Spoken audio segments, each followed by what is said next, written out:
Morning came too easily. Sunlight poured into Elma's room in soft, golden streams, touching the walls, the floor, her bed as if nothing had ever happened.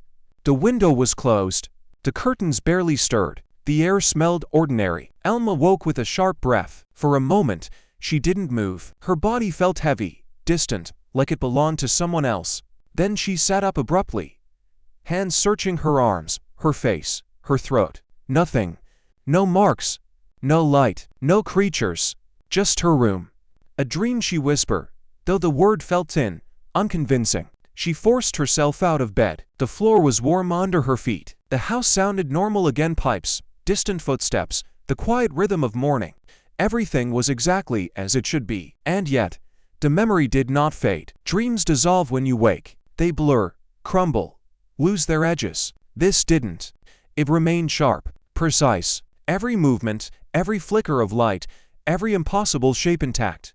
As if it had not happened in sleep at all. Elma avoided the window that day. She avoided the corners of her room. She avoided thinking. By afternoon, she almost believed herself again. Almost. Until she noticed the first change. It was small, a reflection. She stood in front of the mirror, brushing her hair, when something caught her eye. Just for a second, barely a moment, her reflection lagged behind her movement. Not much, just enough. Elma froze. Her reflection froze too.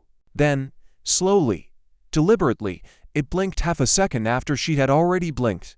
No, she said, under her breath, stepping back. The mirror showed only a frightened girl. But something in the image felt occupied. That night, she tried to sleep with the light on.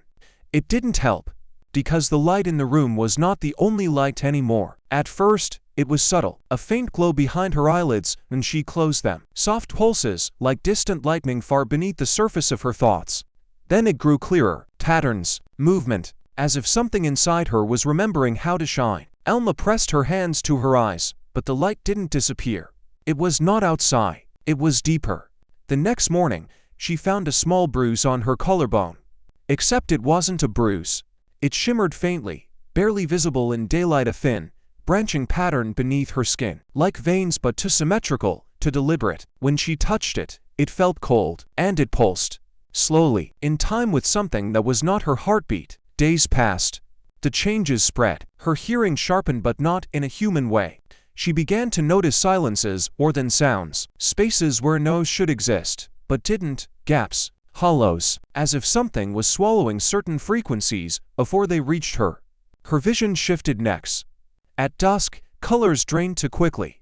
Shadows thickened unnaturally, and sometimes, when she looked at the darkness long enough, it looked back, not with eyes, with awareness. One evening, unable to resist, Elma approached the window again. The sky outside was dim, the last light of day fading into something deeper. For a long time, nothing happened. She almost laughed at herself. Then, a single glow appeared, far away, faint, waiting. Elma's breath caught. No, she whispered, stepping back. But her body didn't listen the way it used to. Her hand lifted slightly, almost unconsciously, pressing against the glass. The glow flickered, and answered. Another light appeared.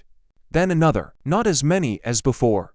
Not yet, but enough. Elma felt something shift inside her chest, a quiet recognition, like a door unlocking. The mark beneath her skin pulsed brighter. And for a moment, just a moment, her reflection in the window did not belong to her. It stood straighter, calmer. Its eyes glowed faintly from within. And behind it, in the darkness of the room, shapes gathered, subtle, unfinished, waiting to be let fully through.